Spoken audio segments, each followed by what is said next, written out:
Todavía huelo a hospital. Eso es lo primero que recuerdo de ese momento. El olor a desinfectante mezclado con el frío seco de la tarde, que me pegó en la cara cuando Dolores abrió la puerta de la calle, y yo puse el pie en el umbral de mi propia casa por primera vez después de 12 días internada. 12 días con sus noches que se me hicieron eternos, con sueros en el brazo y enfermeras entrando a cada hora a tomar la presión, y el médico hablándome despacio como si yo fuera de cristal. 12 días pensando en mi cama, en mis plantas del patio, en el sillón de la sala donde me gusta sentarme a tomar el café por las mañanas mirando la calle que despierta. 12 días pensando en mi casa, que es mía, que la pagué cada peso con mis manos durante 41 años, que tiene mi nombre en la escritura y el olor de mis cosas en cada rincón. 12 días anhelando regresar. Y cuando por fin regresé, con Dolores sosteniéndome del brazo porque todavía me flaqueaban las piernas, lo que encontré dentro de esa casa me dejó paralizada en la entrada, como si el suelo se hubiera convertido en cemento y mis zapatos hubieran echado raíces. Había maletas en el pasillo, maletas que yo no reconocía, maletas grandes de viaje con etiquetas de color rojo, acomodadas junto a la pared como si llevaran semanas ahí instaladas. Había un abrigo colgado en el gancho, donde yo siempre cuelgo el mío, un abrigo de hombre, grande, oscuro, que no era de Ernesto porque Ernesto tiene un abrigo gris que conozco de memoria. Había una bolsa de plástico del supermercado sobre la mesita del teléfono con cosas que tampoco eran mías, un frasco de vitaminas, una revista, unos lentes de ver. Y entonces escuché voces que venían de adentro, de mi sala, de mi cocina, voces que yo no había oído nunca en mi vida dentro de esas paredes. Me quedé mirando a Dolores sin entender. Ella me apretó el brazo y me dijo bajito: «Cálmate, comadre, déjame explicarte».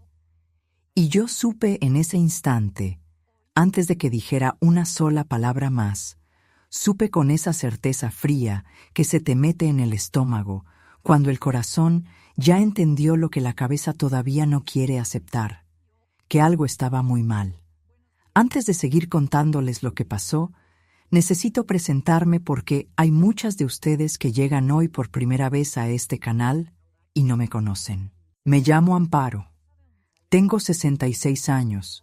Vivo en Puebla desde que nací y nunca he vivido en ningún otro lugar, ni he querido hacerlo, porque uno tiene raíces y las raíces no se arrancan sin que algo duela mucho. Soy costurera jubilada, o mejor dicho, lo fui durante 41 años, los mejores y los más duros de mi vida, cosiendo ropa ajena desde las 5 de la mañana hasta que los ojos no aguantaban más, doblando la espalda sobre la máquina en el pequeño cuarto que le habilité al fondo de la casa cuando me quedé sola con mi hijo Ernesto y no había de otra. Quedé viuda hace 19 años cuando mi marido Ignacio tuvo un accidente en la obra donde trabajaba de albañil, se cayó de un andamio al 3er piso y no hubo manera de salvarlo.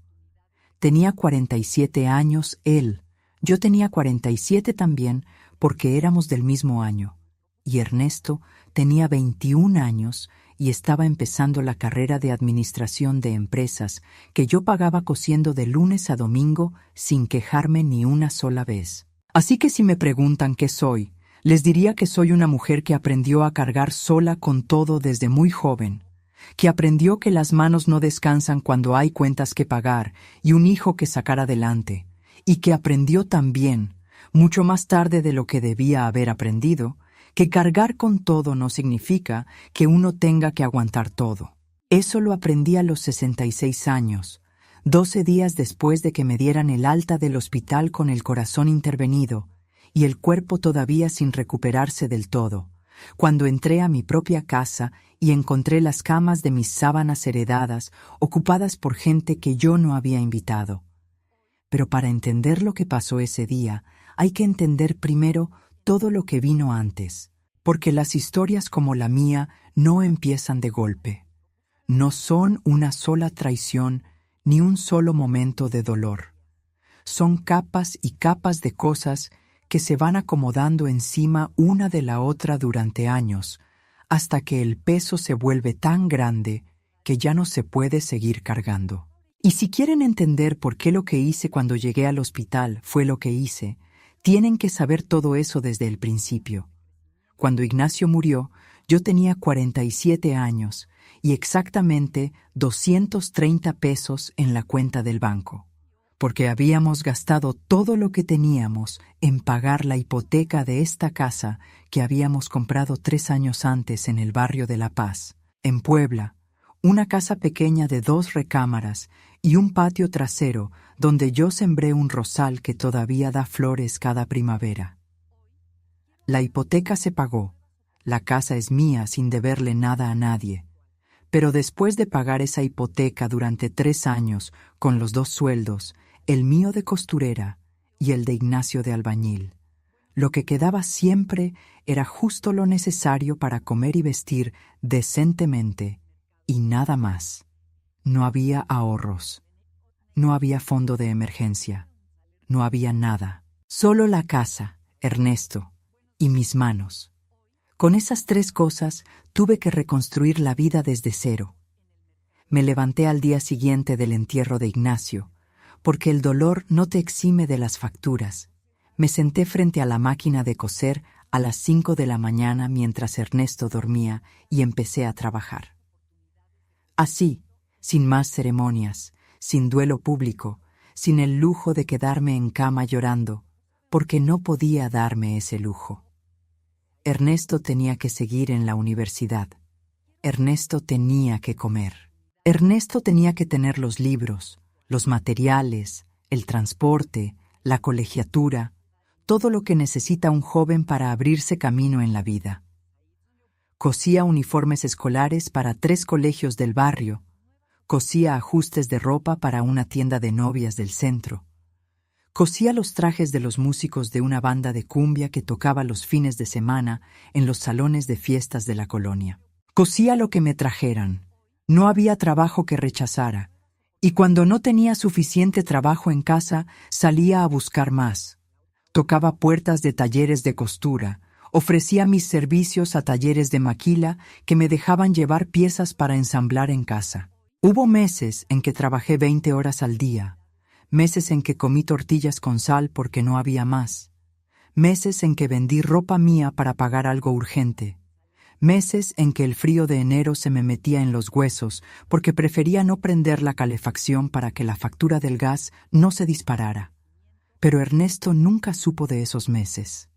Ernesto llegaba a casa y había comida, y había luz, y había agua caliente, y había dinero para el camión y para los libros, y eso era lo único que importaba. Yo me encargaba del resto en silencio, como se encargan de todo las madres que aprendieron que el silencio es parte del trabajo.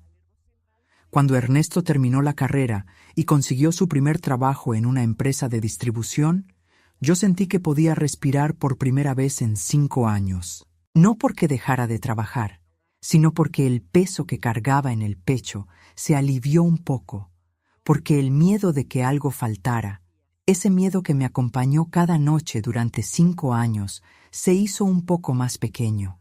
Seguí cosiendo porque era lo que sabía hacer y porque me gustaba, porque la máquina de coser era el lugar donde me sentía más yo misma, pero ya no con la urgencia desesperada de antes. Ernesto empezó a aportar a los gastos de la casa.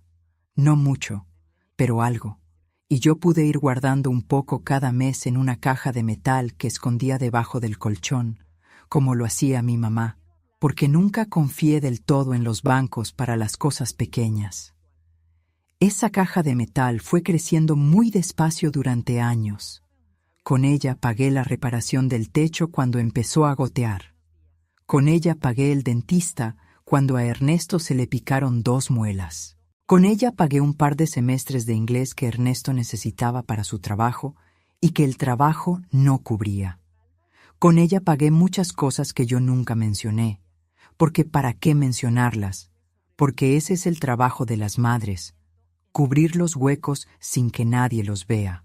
Había heredado de mi mamá un juego de sábanas bordadas a mano que ella misma había cosido cuando era joven, sábanas de lino con bordados de flores azules en las orillas, preciosas, del tipo de cosa que ya nadie hace porque nadie tiene el tiempo ni la paciencia.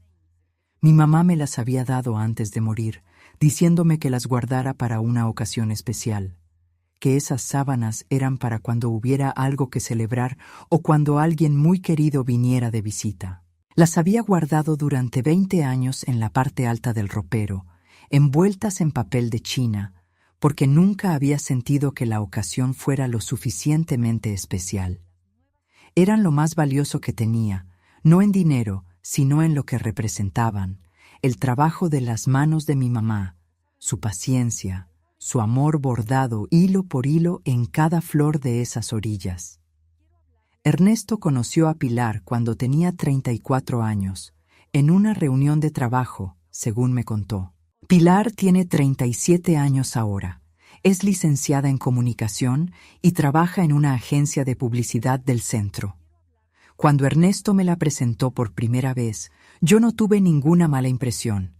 Era una mujer presentable, educada en las formas, con una sonrisa que sabía cuándo usar y un porte que decía que estaba acostumbrada a que la trataran bien.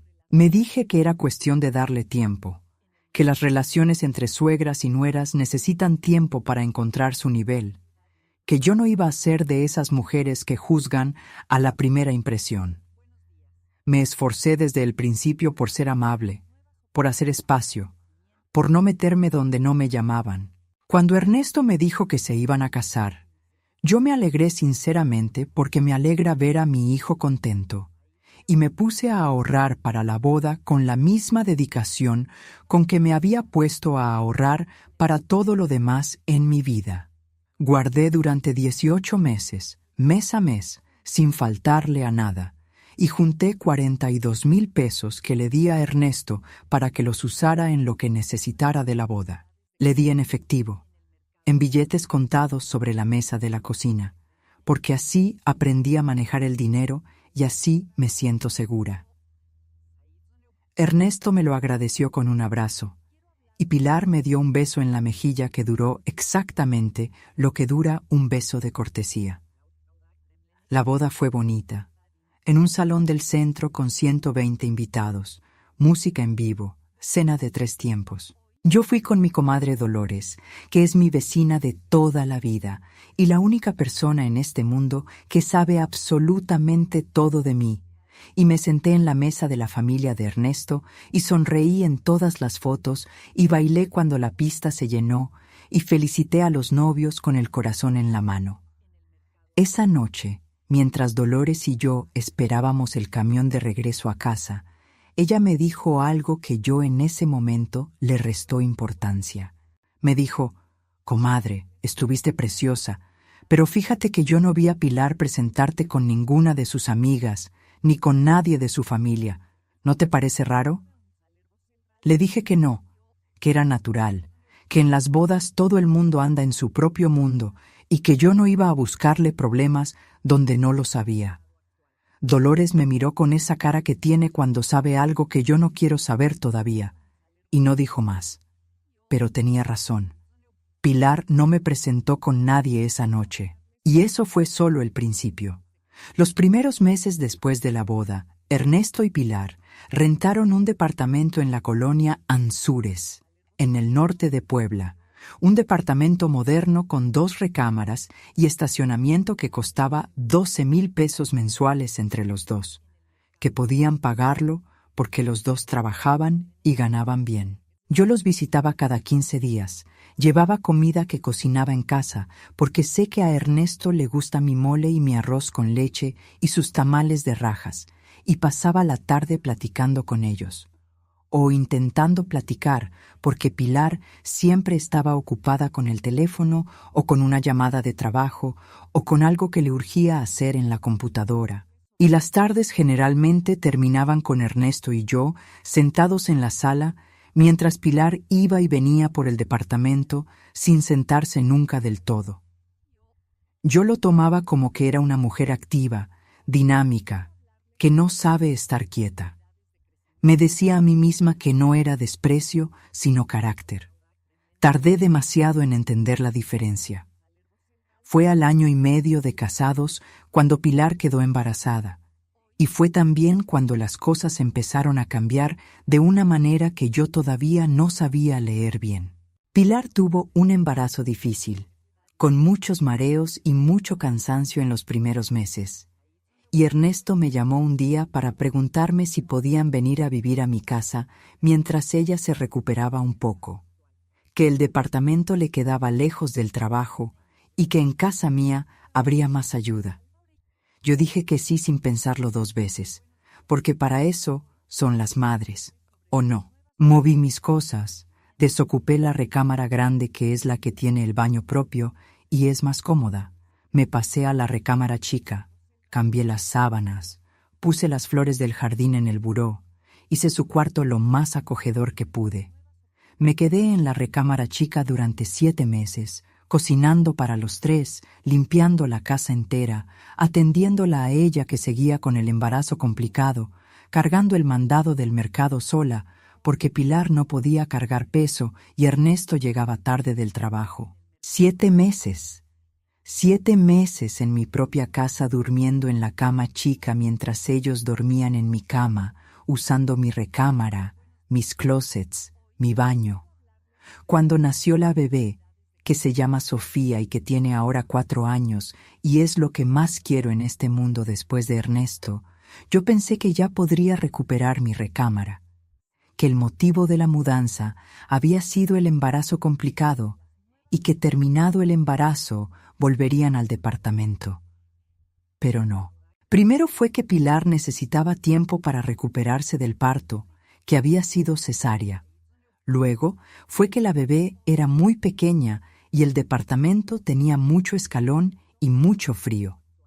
Luego fue que habían decidido no renovar el contrato del departamento porque era mucho gasto tener 2 casas y que mejor se quedaban conmigo un tiempo mientras ahorraban para comprar algo propio.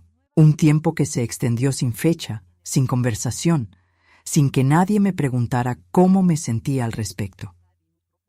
Y yo seguí en la recámara chica, y seguí cocinando y limpiando y cuidando a Sofía cuando Pilar tenía que ir al trabajo. Cuido a Sofía con una alegría que no me cabe en el pecho. Eso lo quiero dejar claro, porque esa niña es mi pedacito de cielo, y cada minuto con ella es un regalo. Pero la alegría de cuidar a mi nieta no borra el hecho de que nadie me preguntó, nadie negoció conmigo, nadie dijo, ¿estás de acuerdo, Amparo? ¿Podemos hacer esto? Simplemente pasó, igual que todas las demás cosas en esta historia, porque yo era la que siempre decía que sí, y entonces nunca había necesidad de preguntar. En ese año de vivir los 3 en mi casa, más la bebé, hubo cosas que empecé a notar y que guardé en una parte de la memoria donde uno guarda las cosas que duelen, pero que todavía no sabe qué hacer con ellas. La manera en que Pilar reorganizaba mi cocina sin avisarme y yo tenía que buscar las cosas en lugares donde no las había puesto nunca. La manera en que ponía la televisión a volumen alto en la sala cuando yo estaba descansando. La manera en que invitaba a sus amigas a la casa sin decirme con anticipación y yo llegaba del mandado y me encontraba con 4 mujeres desconocidas sentadas en mi sala bebiendo el café de mi alacena. La manera en que usaba mi casa y nuestra casa de manera intercambiable, como si fueran lo mismo, como si la diferencia no importara. Y la manera en que Ernesto miraba hacia otro lado cuando yo intentaba con los ojos decirle que algo no estaba bien, como si no quisiera ver o como si ver le costara más de lo que podía pagar. Hubo una tarde que me marcó especialmente, aunque en ese momento me dije que no debía darle tanta importancia. Fue un domingo de marzo, hace 2 años. Yo había cocinado durante 3 horas un caldo de res con verduras y unos chiles rellenos que sé que a Ernesto le encantan desde niño, y había puesto la mesa con mantel y servilletas de tela porque era domingo, y en mi casa los domingos siempre se come bien. Pilar llegó de donde quiera que había ido con Sofía por la mañana y cuando se asomó a la cocina y vio la comida, me dijo así, con una naturalidad que me dejó sin palabras. «Ay, qué bueno que cocinaste, porque yo no traía ganas hoy. Ernesto, ya está». No dijo gracias. No dijo estuvo muy bueno. No dijo nada que reconociera las 3 horas que yo había pasado en la cocina. Simplemente asumió que era lo que debía pasar, que yo cocinaba y ella comía, sin que me diera ningún agradecimiento ni ningún reconocimiento. Ernesto tampoco dijo nada. Comió en silencio y luego se fue a ver el fútbol. Yo lavé los trastes sola y me quedé mirando por la ventana del fregadero mientras el agua caliente me corría en las manos, diciéndome que estaba bien, que era una tontería molestarme por eso, que así son las familias, que la gente no siempre dice gracias y eso no significa que no valoren lo que uno hace. Ahora sé que sí significa eso, pero tardé en aprenderlo. Seguí así durante meses más, dando sin que nadie pidiera, aguantando sin que nadie notara, ocupando el menos espacio posible en mi propia casa para que los demás cupieran mejor. Mi comadre Dolores me decía cada vez que se podía, cuando tomábamos el café en su casa o cuando caminábamos juntas al mercado los jueves, que yo me estaba borrando a mí misma, que estaba permitiendo que me volvieran invisible en mi propio hogar. «Comadre», me decía, «¿cuándo fue la última vez que dormiste en tu cama? ¿Cuándo fue la última vez que pusiste la televisión en lo que tú querías ver? ¿Cuándo fue la última vez que hiciste algo para ti nomás, sin que fuera para servirle a alguien más?» Y yo le contestaba siempre lo mismo, que eran mi familia, que así era el amor, que el amor se demuestra con los hechos. Y Dolores me miraba con esa cara de paciencia infinita que tienen los que ven venir las cosas antes que uno y no pueden hacer más que esperar. Entonces llegó enero de este año y me empecé a sentir mal. No de golpe, sino poco a poco. El cansancio que no se va aunque duermas. La falta de aire subiendo las escaleras que antes no sentía. Un peso en el pecho que a veces se volvía un dolor que me hacía fruncir la frente. Fui al médico una vez y me dijo que era el estrés, que me cuidara, que descansara más. Fui una segunda vez porque el dolor en el pecho no se iba y el médico me mandó estudios que revelaron que tenía una arritmia que necesitaba atención. Me hospitalizaron para hacerme un procedimiento que ajustara el ritmo del corazón, algo que el cardiólogo me explicó con paciencia y que yo escuché a medias porque me preocupaba más quién iba a cuidar a Sofía que lo que iba a pasarle a mi propio corazón. Ernesto me llevó al hospital el día del internamiento y me dijo que no me preocupara, que todo estaría bien, que ellos se harían cargo de la casa y de Sofía. Le di la llave de repuesto, la que tengo guardada en el cajón de la cocina para emergencias, y le dije dónde estaba todo lo que podía necesitar. Le dije también, porque me pareció importante decirlo, que por favor no usaran mi recámara, que yo en ese momento no estaba durmiendo en ella, pero era mi recámara y tenía mis cosas. Ernesto me dijo que claro que no te preocupes, mamá. Y con eso me fui al hospital a que me arreglaran el corazón. Estuve 12 días internada. 12 días que se me hicieron muy largos porque cuando uno está en el hospital sin tener nada que hacer más que descansar, el tiempo se vuelve interminable y la mente divaga hacia lugares que de otra forma uno mantiene ocupado para no visitar. Pensé mucho en Ignacio esos 12 días. Pensé que si él hubiera estado vivo, las cosas habrían sido diferentes. No sé exactamente cómo, pero diferentes. Pensé en mis padres que ya no están. Pensé en lo que había hecho con mi vida y en lo que todavía quería hacer. Me dije que cuando saliera de ese hospital iba a hacer algunas cosas de manera diferente, sin saber todavía con exactitud cuáles ni cómo, pero lo sentí como una certeza en el mismo pecho que habían intervenido para corregirle el ritmo. Dolores fue a visitarme 3 veces. Ernesto fue 2 veces y Pilar una, el segundo día, y se quedó 15 minutos que se le vieron cortos. La niña Sofía no fue porque no la llevan al hospital, lo cual entiendo, pero la extrañé. En la última visita de Ernesto, 3 días antes del alta, le pregunté cómo iba todo en la casa y me dijo que bien, que no me preocupara. Le pregunté específicamente sobre mi recámara. Me pareció necesario recordarlo porque algo en el tono de su voz me puso alerta y me dijo: «Sí, mamá, todo bien, no te preocupes». Algo en esas palabras, «no te preocupes», repetidas 2 veces me hizo sentir exactamente lo contrario de lo que supuestamente debían hacer. Pero me lo callé, porque me lo callaba todo. El día del alta fue un jueves. Dolores fue al hospital a recogerme porque Ernesto me dijo que tenía una reunión de trabajo que no podía mover. Dolores llegó con su bolsa grande, me ayudó a vestirme, me llevó en taxi hasta la puerta de mi casa, me ayudó a bajar del taxi con mis cosas, y fue ella la que abrió la puerta con la llave que yo le di a ella por si acaso. Y ahí fue cuando vi las maletas en el pasillo, y el abrigo de hombre en mi gancho, y las cosas desconocidas sobre la mesita del teléfono. Y escuché las voces que venían del interior de mi casa como si vinieran de un lugar que ya no era completamente mío. Antes de seguir contándoles lo que pasó, quiero pedirles que si esta historia les está llegando al corazón, me regalen un like y se suscriban al canal. Eso me ayuda muchísimo a seguir compartiendo estas historias con ustedes. Y cada vez que veo que alguien nuevo se suma, me da fuerzas para seguir contando.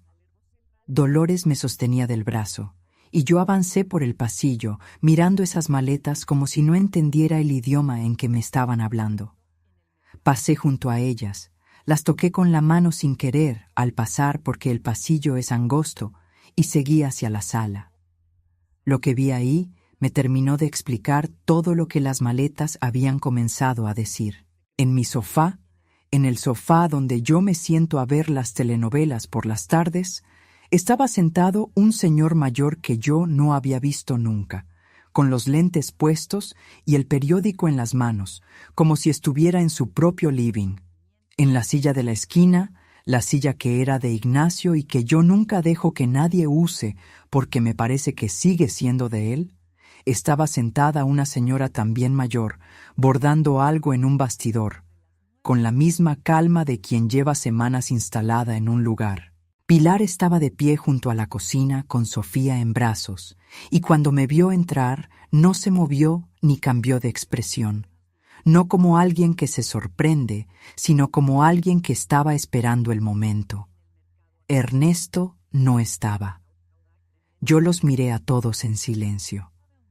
El señor del periódico me miró por encima de los lentes y me dijo: «Buenas tardes», con la naturalidad de quien saluda a alguien en un lugar que le pertenece a él.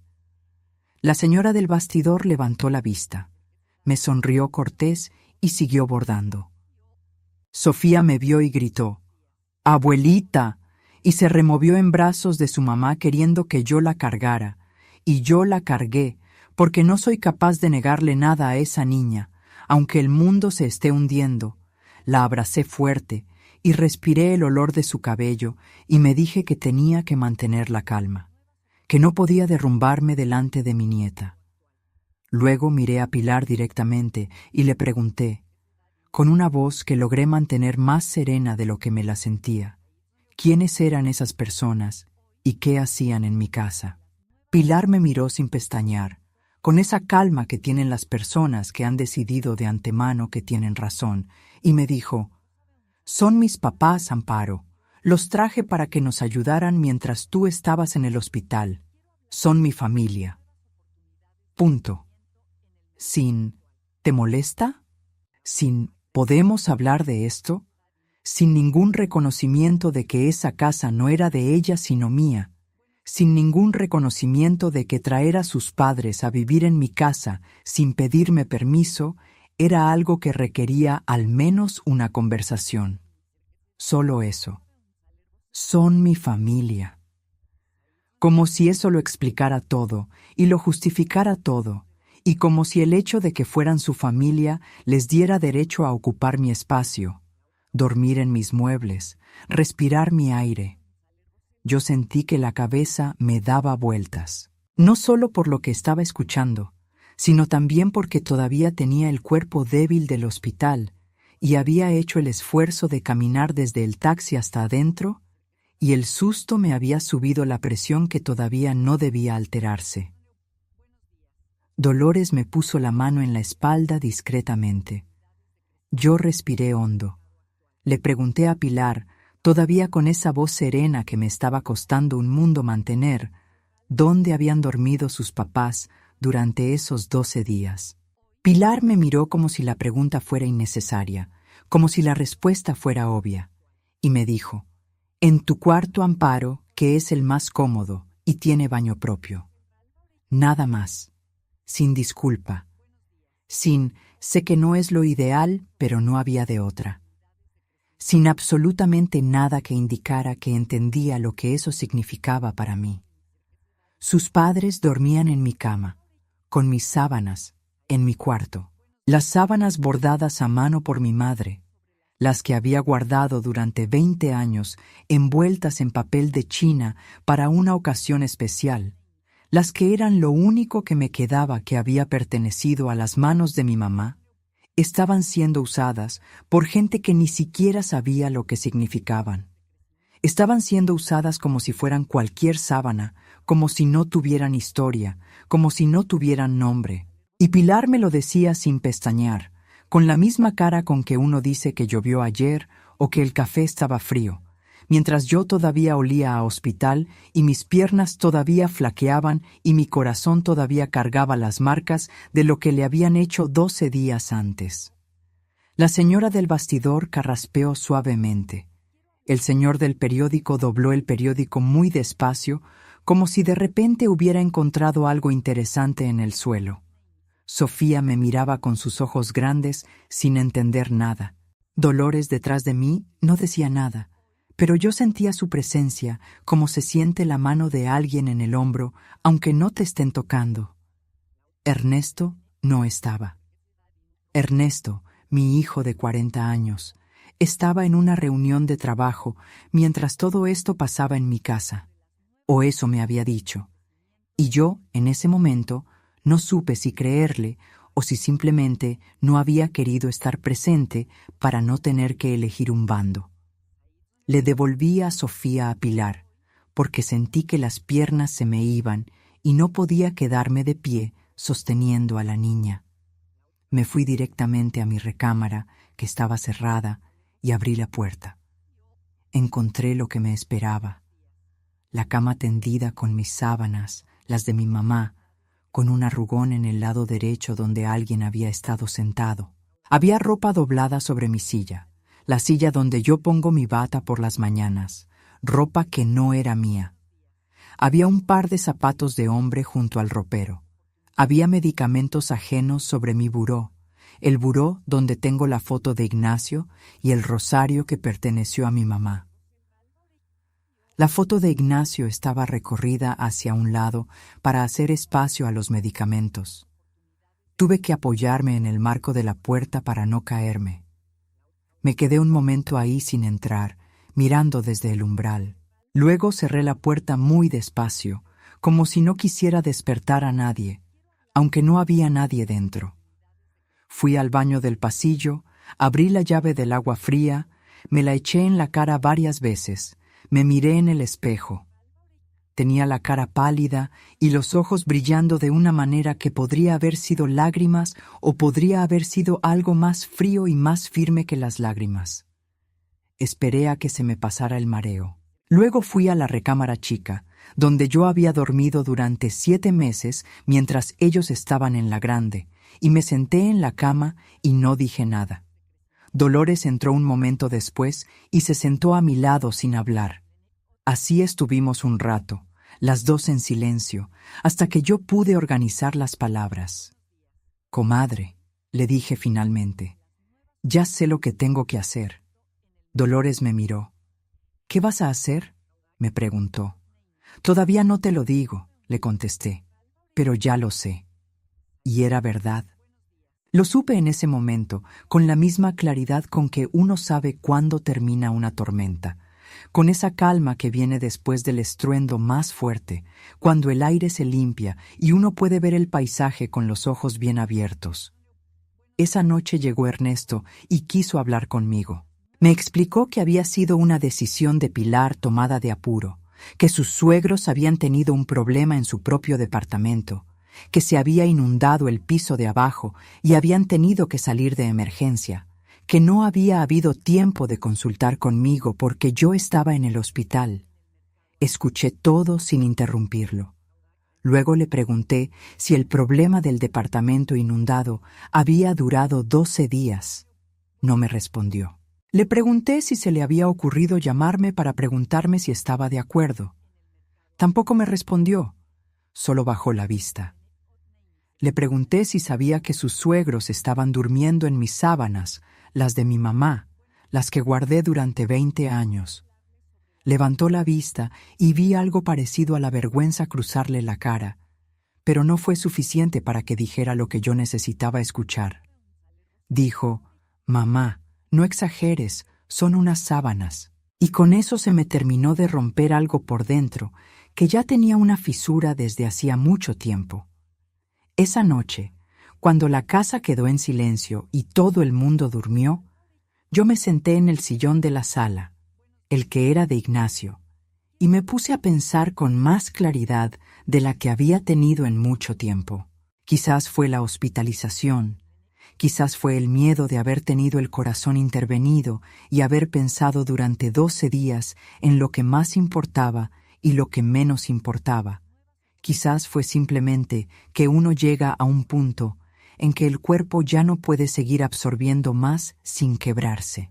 El caso es que esa noche vi todo con una claridad que me dolió, pero que también me dio una sensación extraña de alivio, la claridad de entender finalmente lo que había estado pasando durante años y que yo me había negado a nombrar. Me vi a mí misma desde afuera, como si fuera otra persona. Vi a una mujer de 66 años que había criado sola a un hijo, que había trabajado 41 años doblando la espalda sobre una máquina, que había dado todo lo que tenía y también lo que no tenía, que había vendido ropa suya para que el hijo no le faltara, que había dormido 7 meses en la cama chica para que la nuera estuviera cómoda, que había cocinado y limpiado y cuidado a la nieta y hecho el mandado y pagado las facturas sin que nadie le preguntara cómo estaba, que había guardado durante 20 años unas sábanas que representaban a su madre muerta y que en el momento en que ella se fue al hospital con el corazón descompuesto, esas sábanas habían terminado en la cama de unos desconocidos, porque nadie las consideró suficientemente importantes como para no usarlas. Vi a esa mujer y por primera vez, en mucho tiempo, sentí que tenía ganas de defenderla, de defenderme. Me pregunté qué diría mi comadre Dolores si pudiera verme en ese momento, sentada sola en la oscuridad de la sala, mientras mis sábanas las dormían otros en mi recámara. Y escuché su voz en mi cabeza, diciéndome lo que siempre me decía. Comadre, el amor no se demuestra borrándose. El amor que te borra a ti no es amor, es comodidad ajena. Lo había dicho tantas veces con esas mismas palabras que ya las tenía guardadas en algún rincón de la memoria, donde van las verdades que uno no está listo para recibir todavía. Esa noche estaba lista. Me acosté en el sillón de Ignacio, que es estrecho y no es cómodo para dormir, pero que tiene algo que me da paz, y me quedé dormida ahí con el plan ya formándose en la mente. No era un plan de venganza, quiero que quede claro. Nunca me he guiado por la venganza, eso no es lo mío. Era un plan de recuperación, de recuperarme a mí misma, de recuperar mi espacio, mi dignidad, mi nombre en mi propia casa. Y ahora quiero hacerles una pregunta. ¿De qué ciudad o país me están escuchando? Déjenmelo en los comentarios, me encanta saber hasta dónde llegan estas historias. A veces me sorprendo de la cantidad de personas que viven situaciones parecidas en tantos lugares diferentes, y cuando leo sus mensajes me doy cuenta de que ninguna de nosotras está tan sola como creía. Al día siguiente, con mucha calma, fui a buscar los documentos de la casa. Los tengo guardados en una carpeta azul dentro del cajón de arriba del ropero de la recámara chica. Bien ordenados, porque siempre he sido así con los papeles importantes.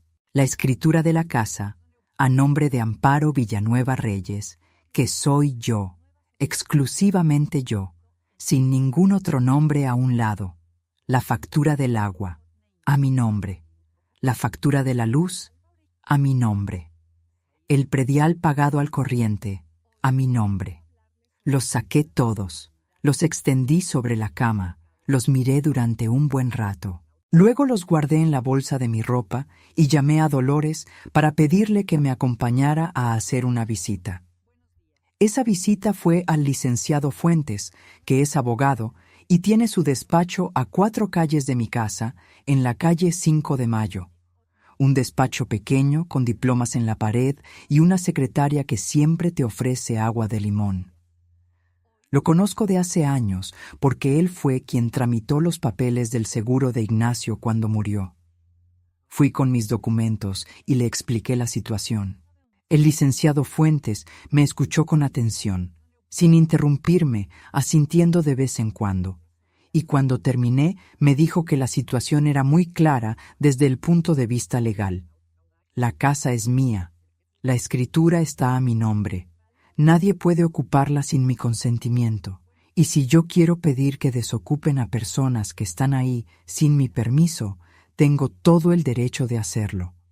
Me explicó mis opciones con detalle. Salí de ese despacho con la cabeza más clara de lo que había entrado, y con una determinación que se sentía diferente a cualquier otra cosa que había sentido antes, más serena, más enraizada, como árbol que ya sacó las raíces hasta el fondo y que el viento puede sacudir pero no tumbar. Esa misma tarde, con Dolores a mi lado porque ella insistió en estar presente, reuní en la sala a Ernesto, a Pilar y a los papás de Pilar, que todavía no sé bien cómo se llaman porque nunca me los presentaron formalmente. Me paré frente a ellos con mis documentos en la mano y hablé.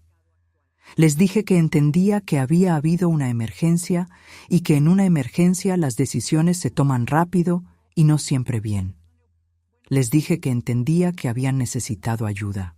Les dije también, muy claramente, que mi casa es mía, que está a mi nombre, que la pagué yo sola centavo a centavo durante décadas, y que nadie tiene derecho a ocuparla ni a disponer de ella sin mi permiso. Les dije que los padres de Pilar tenían 5 días para buscar otro lugar, que 5 días me parecía tiempo razonable y que yo los ayudaría a buscar opciones si necesitaban. Les dije también que mis sábanas, las de mi mamá, necesitaban lavarse y regresarse a su lugar, que esas sábanas no eran del uso de la casa, sino de mi uso personal, y que eso debía respetarse. Pilar me miró con esa cara que ya conocía, la cara de quien no puede creer que alguien se atreva a ponerle un límite, y me dijo lo que en el fondo yo ya sabía que iba a decir. Pero son mi familia, Amparo, y esta casa tiene que estar disponible para ellos. Ahí estaba. La misma frase de la tarde anterior, ampliada, explicada, justificada. Como si tener familia le diera a uno derechos sobre las casas ajenas. Como si yo no tuviera familia también. Como si yo no fuera la familia de esta historia. La miré a los ojos y le respondí con una tranquilidad que me sorprendió a mí misma. Tienes razón, Pilar.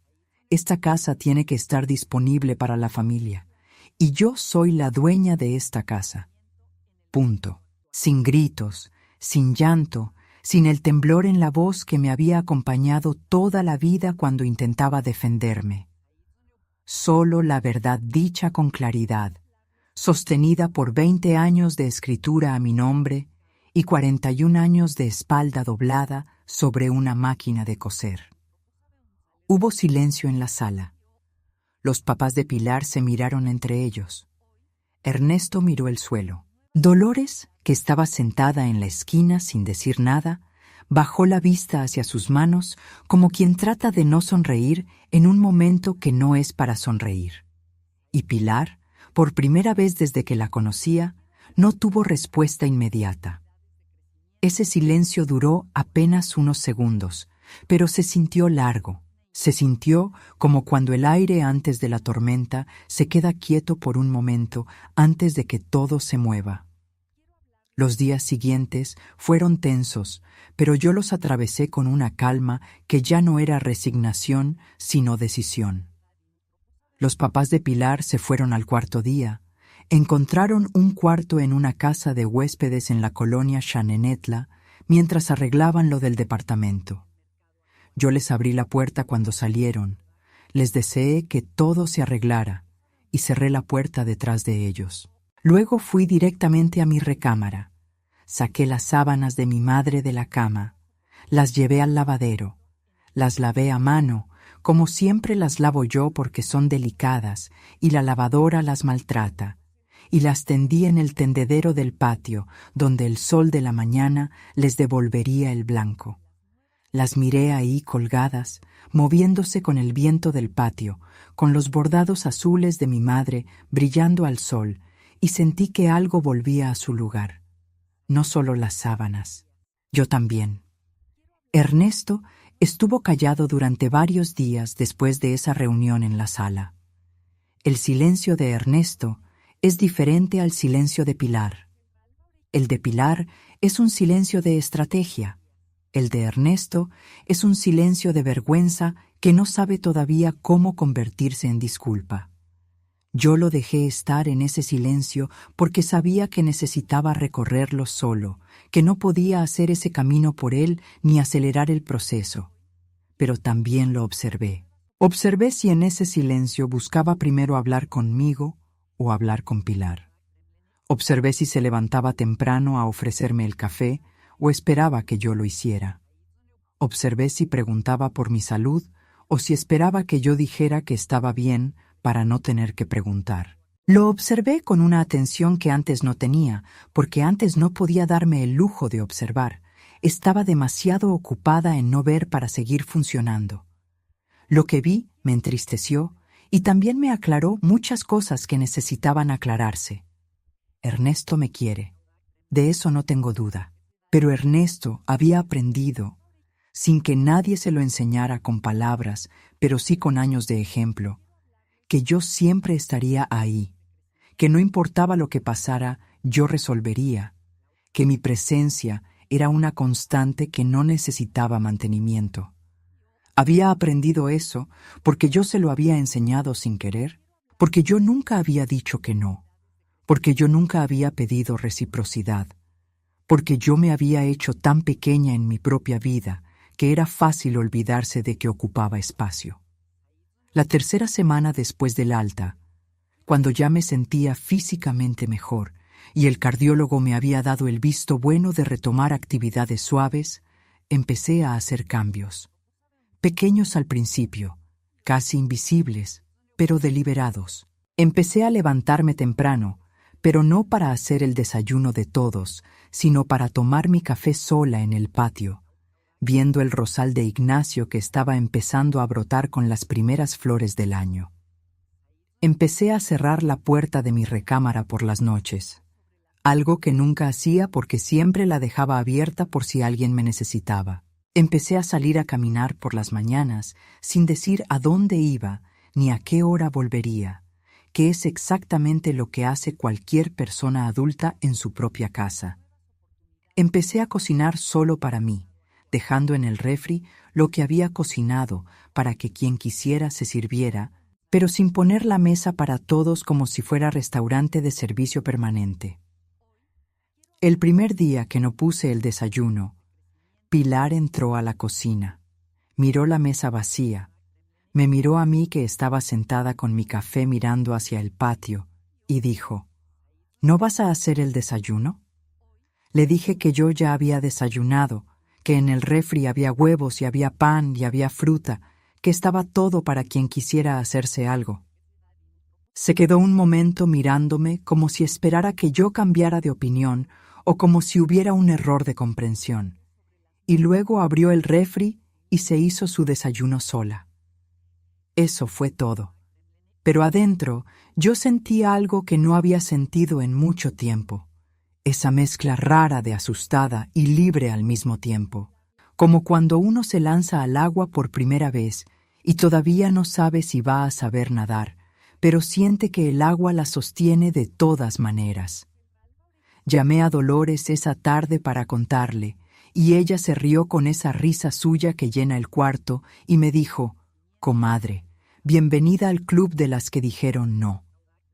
Me dijo también que tenía una amiga, la señora Remedios, que vive en la calle Hidalgo, que había organizado un grupo de caminata matinal con mujeres mayores de 60 que salían todos los martes y jueves a las 7 de la mañana a caminar por el Paseo Bravo.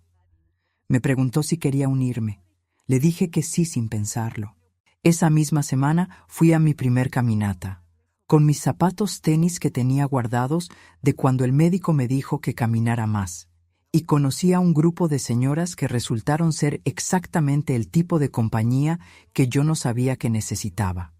Mujeres de mi edad, con sus propias historias, con sus propias cicatrices, con ese humor particular que tienen las personas que han vivido mucho y aprendieron a reírse de lo que duele, porque la alternativa es quedarse en cama llorando, y eso ya lo hicieron bastante. Con ellas camino ahora cada martes y cada jueves, y esas 2 mañanas a la semana son 2 de los mejores ratos de mi vida actual. Compré ropa. Eso puede sonar trivial, pero para mí no lo fue. Hacía años que compraba ropa pensando en si era apropiada para mi edad, en si no llamaba demasiado la atención, en si era práctica para las labores de la casa. Entré a una tienda del mercado El Alto y me compré una blusa color coral que no era apropiada para ninguna edad específica, que simplemente era bonita y me gustaba. Y cuando me la probé y me vi en el espejo, sentí que era yo, la yo que existía antes de que 41 años de máquina de coser y de servicio silencioso me dejaran sin tiempo para preguntarme qué me gustaba a mí. Compré también una bufanda verde que no combinaba con nada de lo que tenía, pero que cada vez que me la pongo me pone de buen humor, y eso me pareció razón suficiente. Fui a preguntar en el centro comunitario del barrio si todavía daban clases de bordado, porque yo sé coser, pero el bordado artesanal siempre me pareció más difícil que la costura de máquina, y siempre quise aprender mejor. Me dijeron que daban un taller los viernes por la tarde. Me anoté. El primer viernes fui con mis tijeras y mis agujas que tengo de toda la vida y me senté entre mujeres de distintas edades que también querían aprender a bordar. Y la maestra, que se llama Fernanda y tiene una paciencia que debería venir embotellada, me enseñó el primer punto con tanta calma que me sentí como si me estuvieran enseñando a respirar de una manera nueva. Salí de ese taller con un pedazo de tela donde había bordado torpemente 2 flores azules, pequeñas, imperfectas, preciosas. Las puse sobre la almohada de mi cama esa noche y las miré antes de dormir, y pensé en mi mamá, y sentí que le estaba haciendo honor de una manera que no hubiera podido explicarle a nadie, pero que yo sentía con toda claridad.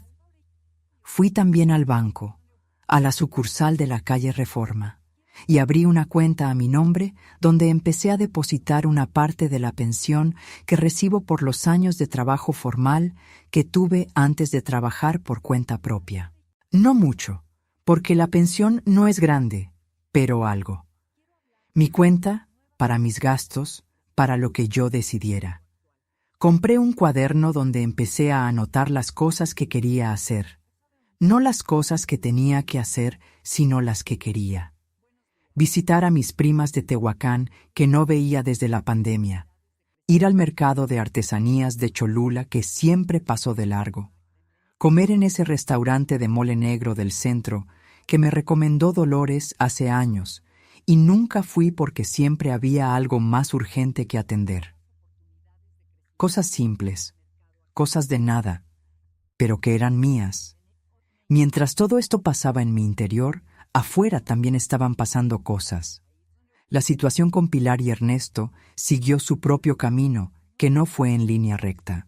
Hubo días en que Pilar intentó el acercamiento, que en los primeros tiempos tomó la forma de comentarios casuales sobre lo bien que cocinaba yo o lo linda que estaba quedando la casa. Comentarios que antes me habrían ablandado instantáneamente y que ahora yo recibía con cortesía, pero sin dejar que cambiaran nada de lo que estaba haciendo. Hubo también días de frío, de esos silencios en la casa que no son paz, sino distancia, y yo los atravesé sin intentar calentarlos con más trabajo mío, porque aprendí que esos silencios no eran míos para resolver. Un martes de marzo, casi 2 meses después de mi regreso del hospital, Pilar me pidió que cuidara a Sofía el sábado, porque ella y Ernesto tenían una comida con amigos. Yo miré mi cuaderno de pendientes y vi que tenía apuntado ir a visitar a mis primas de Tehuacán ese sábado, algo que había planeado con 2 semanas de anticipación. Le dije que lo sentía mucho, pero que ese sábado tenía planes. Pilar me miró como si le hubiera dicho algo en un idioma que no existía. Me dijo, ¿planes? ¿Qué planes? Le dije que iba a Tehuacán a ver a mis primas, que llevaba años sin verlas y que ya había confirmado. Pilar esperó un momento y luego dijo, con un tono que quería ser razonable, pero que por debajo tenía algo más. Pues tendrás que cambiarlos, Amparo, porque nosotros ya confirmamos también. Le dije que lo sentía, pero que mis planes también estaban confirmados y que esta vez no podía. Me fui a mi recámara, cerré la puerta, me senté en la cama y el corazón me latió fuerte durante un momento, asustada y libre. Asustada y libre, como siempre que decía no por primera vez en algo. El sábado fui a Tehuacán. Tomé el autobús de las 8 de la mañana desde la central de autobuses, con mi bolsa chica y mi blusa coral y mi bufanda verde que no combina con nada. Y fui a abrazar a mis primas Lucía y Valentina, que tienen 64 y 70 años, y que me recibieron en la puerta de la casa de Lucía con tanto escándalo de alegría que los vecinos se asomaron. Pasé el día con ellas comiendo memelas en el mercado y hablando de nuestras vidas y riéndonos de cosas que solo tienen gracia cuando uno tiene más de 60 años y ha vivido suficiente para saber que muchas de las cosas que antes parecían tragedias son en realidad material de comedia si uno las mira con suficiente distancia. Regresé en el autobús de las 6 de la tarde con el corazón más ligero de lo que lo había tenido en años. Ernesto eventualmente tuvo esa conversación conmigo. No sé qué lo movió a tenerla, si fue una reflexión propia o si fue algo que vio o escuchó, pero un domingo de abril, mientras los dos tomábamos el café en el patio viendo las flores del rosal, me dijo que quería hablar. Le dije que estaba escuchando. Me dijo, mirando su taza, que había estado pensando en muchas cosas desde lo del hospital y desde lo que pasó con los papás de Pilar, y que se daba cuenta de que durante años había dado por sentado muchas cosas que no debía haber dado por sentadas. Lo dijo así, despacio, eligiendo las palabras con el cuidado de quien sabe que lo que va a decir importa. Me dijo que había dado por sentado que yo siempre estaría disponible, que nunca necesitaría nada, que mi bienestar se arreglaba solo. Me dijo que entendía que eso no era justo.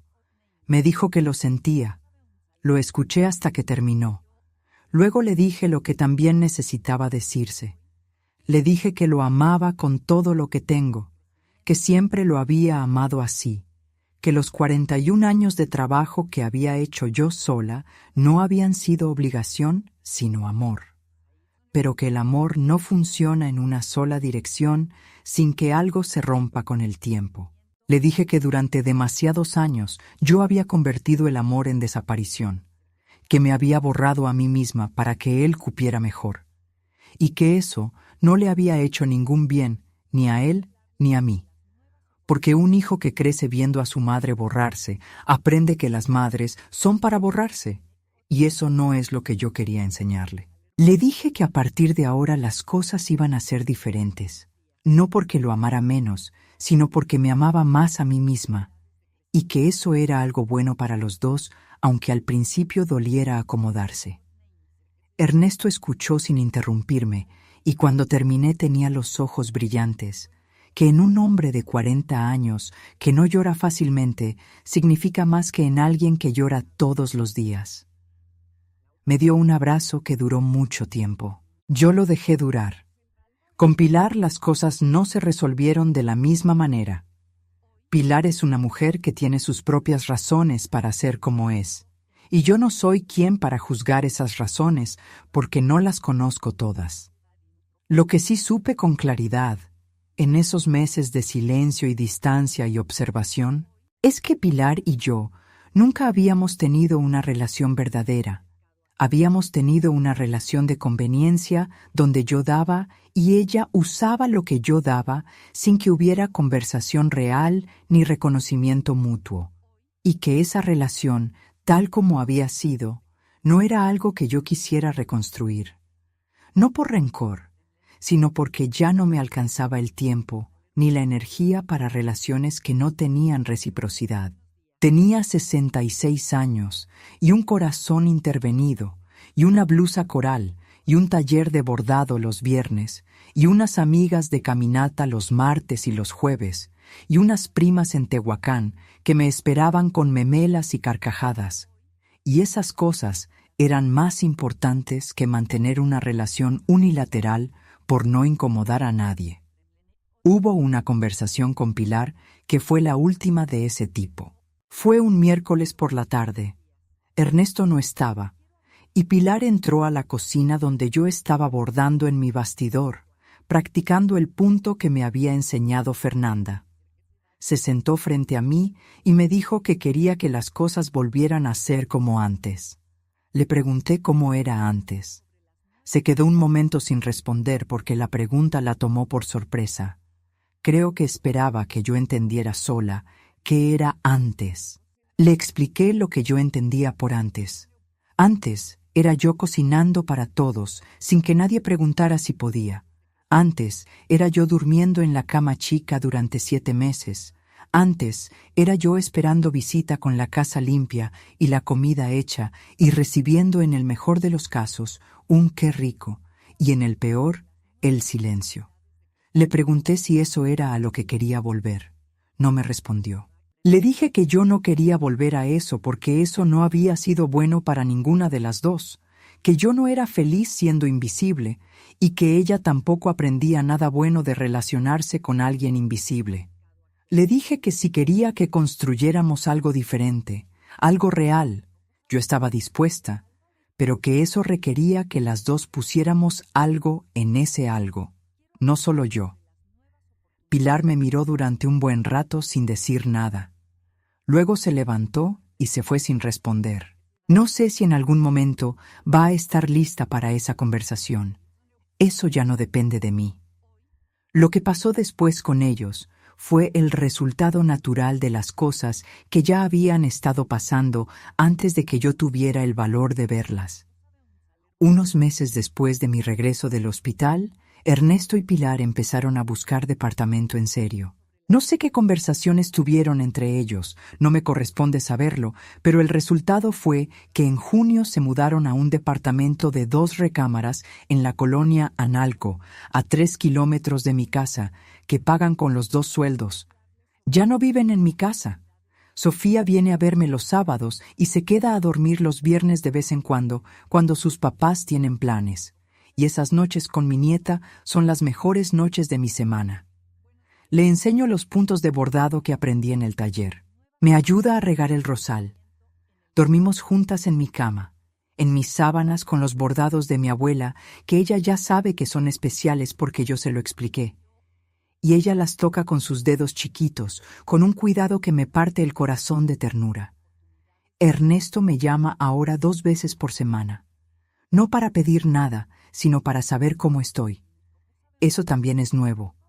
Me pregunta qué hice esa semana, si caminé, cómo me fue en el taller, si visité a Dolores. Hay algo diferente en cómo me habla ahora, algo que no sé exactamente cómo describir, pero que se siente como el tono de quien por fin está viendo a la persona que tiene enfrente, en lugar de ver solo el rol que esa persona cumple en su vida. No es perfecto, nada lo es, pero es verdadero, y verdadero vale más que perfecto cualquier día. A Pilar la veo cuando voy a recoger a Sofía o cuando Ernesto la trae. Nos saludamos con cortesía, hablamos de Sofía, de las cosas prácticas. No somos amigas y no creo que vayamos a serlo. Pero ya no soy invisible para ella, y eso también es algo. Cuando le dije, tienes razón, Pilar, esta casa tiene que estar disponible para la familia, y yo soy la dueña de esta casa, algo cambió entre nosotras que no tiene vuelta atrás. No en el sentido de que quedamos enemigas, sino en el sentido de que ella sabe ahora que yo soy alguien que existe, que tiene nombre y escritura y límites, y que no va a borrarse para que ella quepa más cómodamente. Ahora estoy aquí. Estoy en mi patio, regando el rosal que tiene 4 capullos nuevos esta semana, con mi blusa coral y mi café de las mañanas y el sol de Puebla que en marzo pega de lado y pone todo dorado. Mi máquina de coser está en el cuarto del fondo, pero ya no la uso para trabajo urgente. La uso cuando quiero, para bordar piezas que vendo en el mercado artesanal del barrio los domingos con las señoras del taller, sin urgencia, sin la espalda doblada hasta el fondo, con el placer de quien hace algo porque quiere y no porque no hay de otra. Las sábanas de mi mamá están en su lugar, lavadas, dobladas, envueltas en papel de China, pero ya no están escondidas en la parte alta del ropero. Las puse en el cajón de abajo, donde puedo verlas y tocarlas cuando quiero, porque aprendí que guardar lo valioso para una ocasión especial que nunca llega es una manera de no vivir del todo. Tengo 66 años y un corazón que lleva el ritmo corregido de una intervención de hace 4 meses. Tengo una comadre que es la persona más sabia que conozco. Tengo unas amigas de caminata que me hacen reír los martes y los jueves. Tengo unas primas en Tehuacán que me esperan con memelas. Tengo una nieta que duerme con cuidado sobre las sábanas de su bisabuela. Tengo un rosal que cada primavera me recuerda que Ignacio estuvo aquí y que las cosas que uno siembra con amor no desaparecen cuando uno ya no está. Tengo todo eso, y tengo también algo que tardé 66 años en tener de manera completa. Tengo mi nombre en la escritura de mi propia vida, no solo en la del papel de la casa. Lo que aprendí en todo esto, y lo que me llevo conmigo para lo que me queda de camino, es algo que parece simple cuando se dice, pero que cuesta años de trabajo entender de verdad.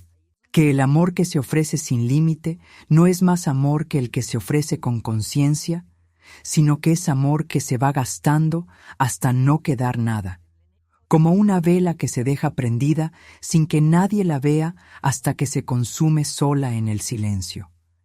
Que los límites no son paredes que encierran, son orillas que dan forma, como las orillas del río que hacen que el agua sepa a dónde ir.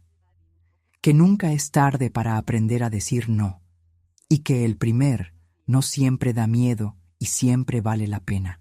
Que la casa donde uno vive debe tener el mismo dueño que la casa donde uno habita por dentro, porque si de afuera es tuya, pero por dentro te borraste, entonces no es del todo tuya todavía. Y que las sábanas bordadas a mano por las manos de una madre son de quien las heredó, y merecen un cajón donde se vean, no la parte alta del ropero donde nadie llega. Y con esto me despido por hoy. Pero antes quiero pedirles algo de corazón. Si esta historia les tocó, si les hizo pensar en alguien, si les recordó algo que vivieron ustedes también, suscríbanse al canal para no perderse la próxima historia. Compartan este video con alguien que necesite escucharlo, porque hay muchas mujeres que están viviendo lo que yo viví y que todavía no encontraron el valor de nombrarlo. Y a veces una historia ajena es lo que hace falta para que uno encuentre las palabras propias. Y díganme en los comentarios, en mi lugar, ¿qué habrían hecho ustedes? Les mando un abrazo enorme y nos vemos en el próximo relato, que les prometo que trae una sorpresa que no se esperan.